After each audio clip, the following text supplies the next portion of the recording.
many of you guys have asked for more videos and you want to know what's our plan for this beautiful piece of land.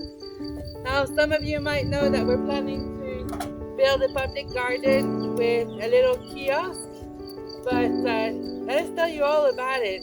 We'll start from the top of the property where we have some rooms that we'll be renovating, and we'll quickly make our way down to the land, and I'll be talking about our future project and might show you some fruits as well because we've got lots of fruit trees and they're doing really, really well. So yeah, thanks for watching. Tony, come, come. Tony, come, come. Come, come, come. Very nice.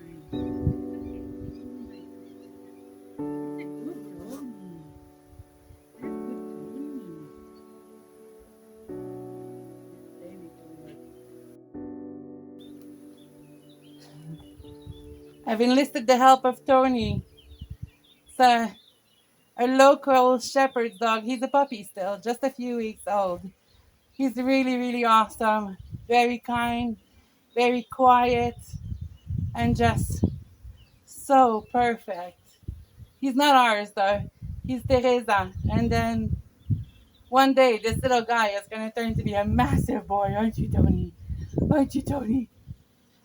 Now, right behind us, we've got our second property, which is totally collapsed, as you can see. We plan to restore it quite soon. In fact, we'll tackle the restoration of this room probably before we'll do the goat house. The idea here behind all these stones that we'll use, by the way, for the road, we're planning to turn this whole cluster of buildings, so it's actually 3 of them, into one massive carpentry shop for down. And yeah, that should be an interesting build to watch. We're not expert at stone building, and frankly, we're not fan of working with cement. We've worked with plenty of cement in our past renovation, and while we're really looking forward to have a carpentry shop for Dan, mixing cement is not something that we like to do. So yeah, it'll be interesting. So this is the goat house. The upper part is used at the moment just to store some tools for us. And right down there, that's where the baby goats live. Now, right now, they're out on the field because, Teresa just usually takes them really early because of the heat. But yeah, it's really nice to drive here and sometimes be stopped by a herd of goats.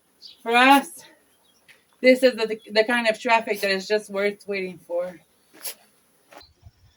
Now, as you can see, we're right at the top of the cherry hill right now. And our trees are pretty much filled with wild cherries these days. I don't think we'll have the chance to harvest much because most of the time we're pretty busy with our build. But what it means is that these cherries will make an excellent, excellent resource for our ice cream shop.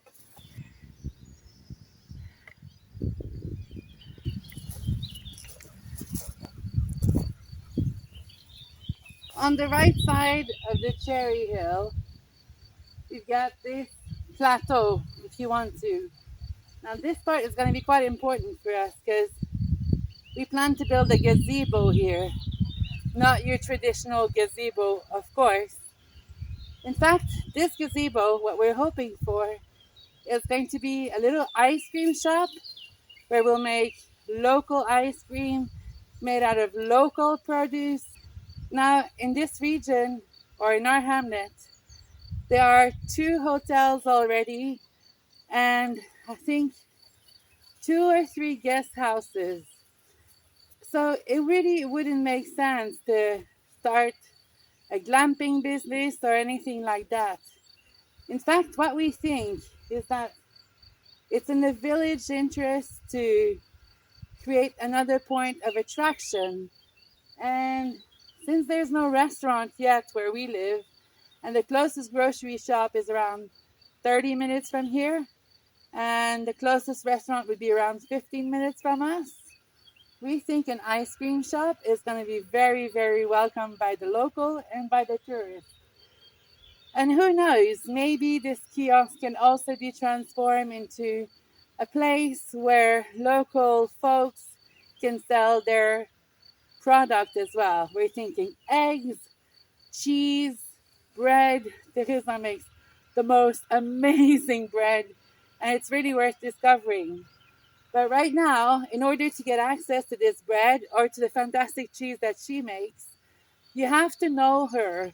And and we think a great way to support the community would be to make all of these products more available for tourists to come and buy them and enjoy them.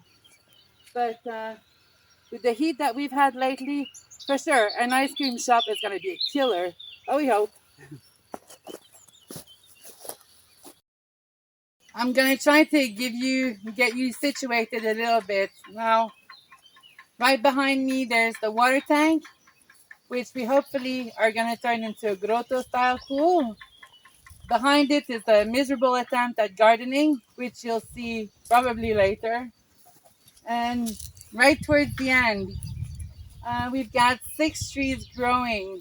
Now the area is quite flat, and hopefully we can turn this into a temporary camping spot for our friends. Now right behind me is the water tank. We've also started a very temporary garden here. We didn't really shoot when we planted it because the truth is we had no hopes for it, but it's doing really, really well. In fact, today I need to trim some beets because they're just taking over. So right now we have some tomatoes growing, a lot of sweet potatoes, some bicolor corn, and some spaghetti squash. Let's hope the insects leave them alone, because sadly we have no time to take care of that veggie patch.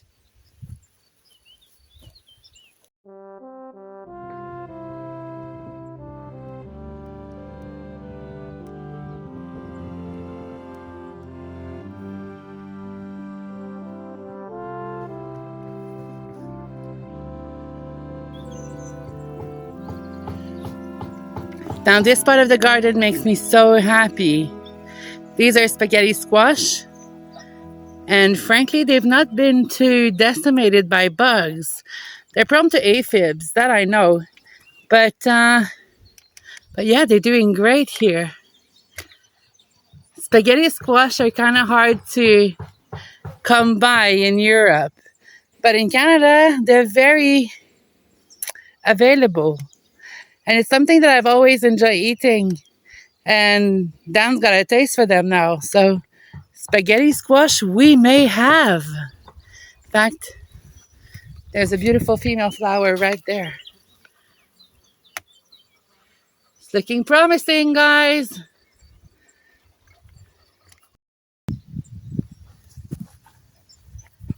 Wow, so many.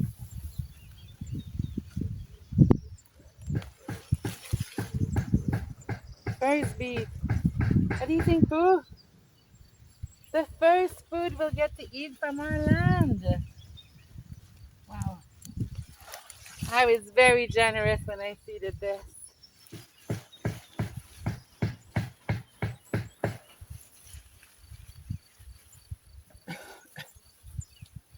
What do you think, Boo?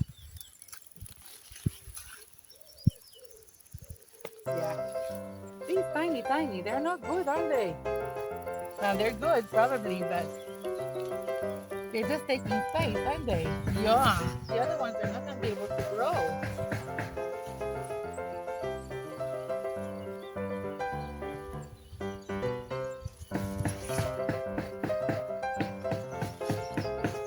Making some space for more growth. What do you think, Boo?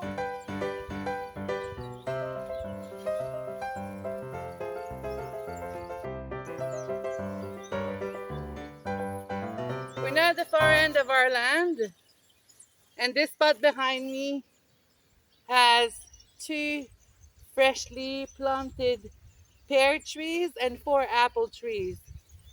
We have 2 Granny Smiths and 2 pink ladies growing. Now the area is quite flat, as you can see, And basically, we plan to turn this spot into a temporary camping spot for our friends because many want to come and camp on our land. Now, this means that we'll install a portable shower at some point and also just an outhouse for them to use. So, yeah, this is not the priority as of now, but still, it's good to know what we're doing, right?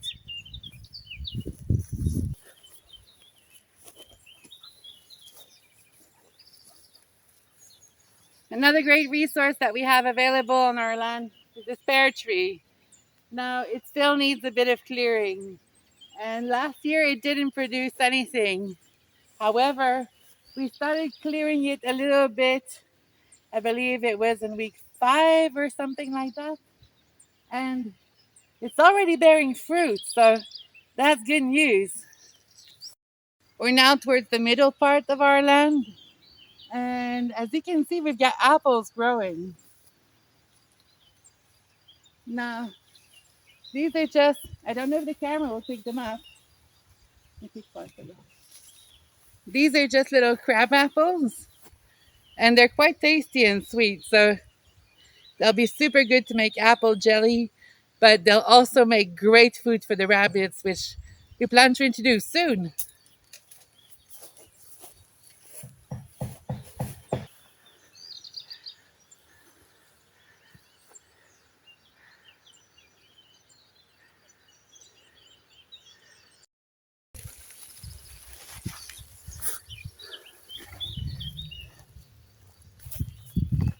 Come on, boys.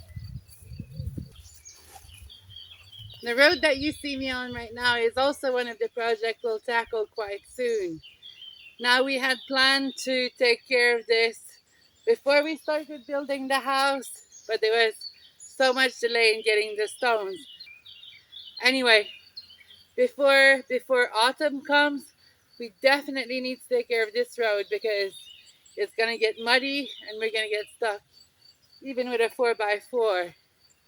Hopefully, our dear friend Senor Zemanel will help us with this project.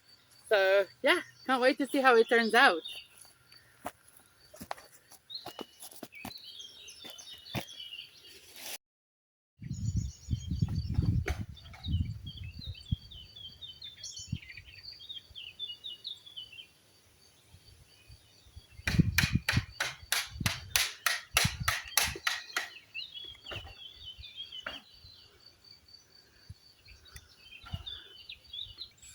Now, the first animal that we plan to introduce on our Portuguese homestead are chickens.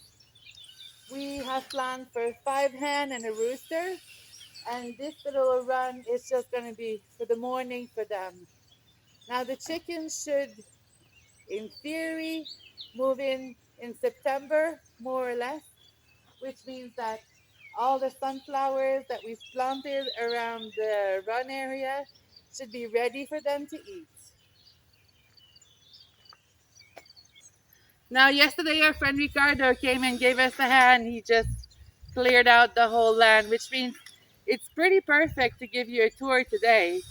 Right behind me, you'll see that we've got a massive walnut tree. And in fact, we have 3 on the land, so we'll never run out of walnuts.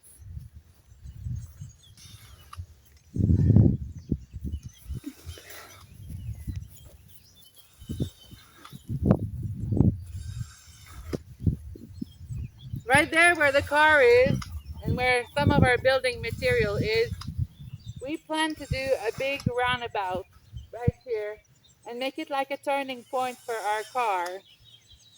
Ideally, in this roundabout, what we plan to do is just to build a nice little veggie patch where we can be as sustainable as possible, which means growing food for us and for the animals that we'll get.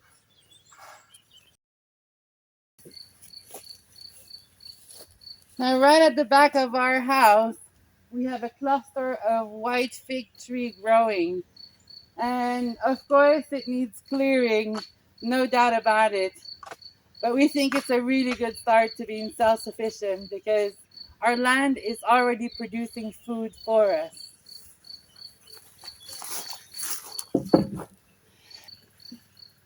Now, not too far from the fig trees, we also have a massive sweet chestnut tree there.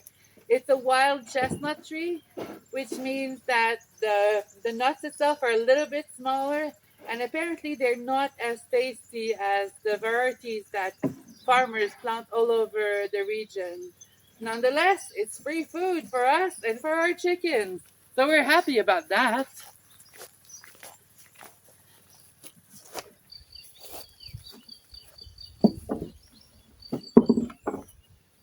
Well, you guys, I pretty much conclude the land tour for today. I have to go back to work because Dan's busy on the roof and I need to give him a hand with some other project. But thank you so much for watching and see you on Sunday. Ciao.